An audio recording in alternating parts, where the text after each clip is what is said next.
இது வரைக்கும் நாங்கள் வந்து உத்வேகமாக வேலை செஞ்சுட்டு இருந்தோம்.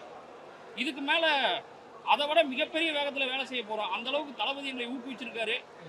தேர்தலுக்கு உண்டான பணிகள் என்னென்ன செய்யணும்னு சொன்னாங்க. அதெல்லாம் நாங்கள் சிறப்பாக செம்மனை செஞ்சு தளபதியை நாங்கள் உண்மையாக நேசிக்கிறோம். தளபதி உண்மையாக அரியணையில் உட்கார வைப்போம். நாங்கள் உட்கார வச்சு காட்டுவோம்.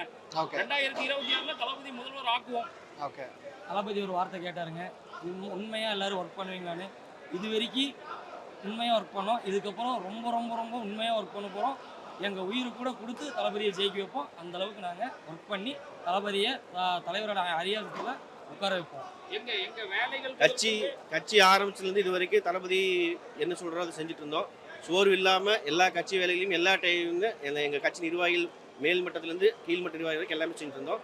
எங்களுக்கு வந்து இப்போ தளபதி பேசுறது வந்து ஒரு பூஸ்டப் மாதிரி ஆயிருக்குது. ஒரு லைட்டாக ஒரு நல்ல ஒரு உத்வேகம் கொடுத்து இன்னும் அது வேலையை வந்து இன்னும் 2 மடங்கு அதிகம் பண்ணுற உத்வேகத்தை கொடுத்தாரு.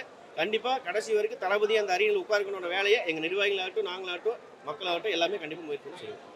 என்ன மாதிரியான அழுத்தங்கள் வந்துட்டு இருக்கு? ஏன்னா அழுத்தத்தை பத்தி பேசியிருந்தாரு தளபதியே.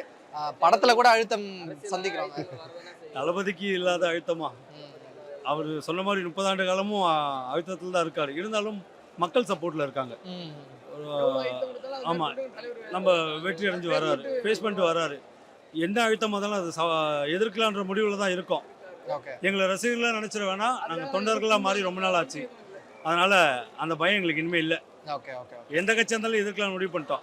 அது திமுக வந்தாலும் சரி, பிஜேபி இருந்தாலும் சரி, எதிர்க்கலான்ற முடிவில் தைரியமா இருக்கும், கான்ஃபிடன்ஸா இருக்கும். ஓகே, ஜனநாயகன் படம் வந்து நிறைய பேர் என்ன சொல்றாங்கன்னா எலெக்ஷனுக்கு அப்புறம் தான் வரும் அப்படின்லாம் சொல்றாங்க. இல்லை, எங்களோட நம்பிக்கை பிப்ரவரியில் வரும்ன்றது நம்பிக்கை இருக்கு.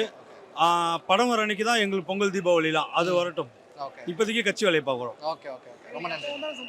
சந்தோஷம். தளபதி படம் எப்போ வந்தானே கொண்டாட ரெடியா இருக்கும். ஒருவேளை எலெக்ஷனுக்கு அப்புறம் வந்ததுன்னா டைட்டில் கார்டுல என்ன பேருன்னு? தமிழக முதல்வர் தளபதி விஜய் அவர்கள் நடிக்கும் ஜனநாயகன்.